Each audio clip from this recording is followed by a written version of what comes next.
Terima kasih telah bergabung bersama saya Lilian Ing. Kali ini kita mencoba mendiskusikan mengenai bagaimana tanggapan Ibu mengenai peran Amerika Serikat dalam perekonomian dan tata geopolitik dunia. Terima kasih atas pertanyaan yang sangat berbobot. Kalau kita lihat ada 3 aspek.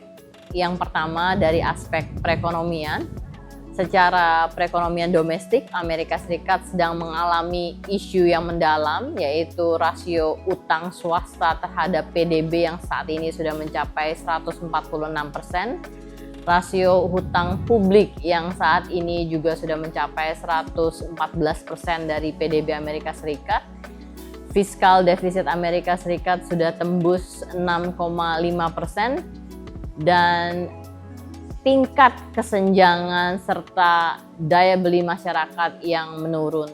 4 isu utama dalam perekonomian Amerika Serikat ini sudah menjadi kendala yang begitu kronik sehingga membuat perekonomian Amerika Serikat dalam kondisi yang dissolvent.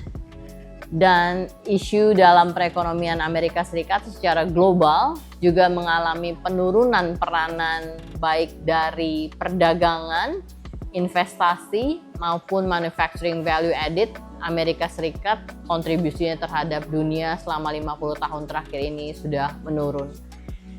Sehingga peranan Amerika Serikat dalam tatanan perekonomian global semakin menurun. Dan tren ini bisa kita lihat ke depannya pada tren yang semakin menurun. Yang kedua, isu masalah peranan Amerika Serikat sebagai polusi dunia. Selama ini banyak negara-negara yang bekerja sama dengan Amerika Serikat dalam military, dan mereka merasa bila ada Amerika Serikat mereka akan merasa lebih aman atau dilindungi. Saat ini paling tidak Amerika Serikat mempunyai 400 basis militer di luar Amerika Serikat atau overseas military bases, dan paling tidak 350 tambahan dari pangkalan militer yang dikatakan siap siaga untuk bisa dijadikan pangkalan militer. Jadi total ada paling tidak 750 pangkalan militer yang berbasis di luar dari Amerika Serikat.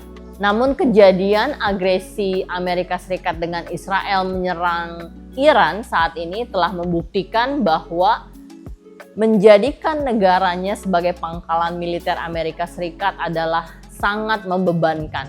Sangat membebankan karena pertama, peralatan perang Amerika Serikat sangat mahal. Baik dari penciptaan infrastruktur pangkalan perang maupun membeli peralatan-peralatan perang Amerika Serikat, juga membayar jasa dari military services Amerika Serikat. Dan yang ternyata Iran membuktikan dengan misail-misail dan drone yang sangat murah mampu menghancurkan military bases Amerika Serikat di Timur Tengah.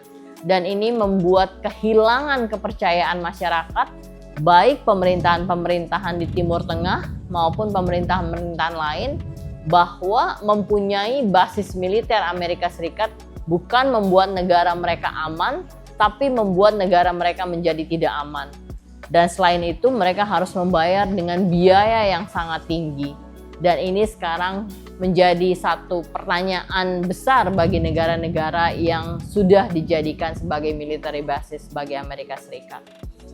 Dan yang ketiga adalah peranan Amerika Serikat dalam demokrasi dan sebagai penjaga gawang nilai-nilai demokrasi.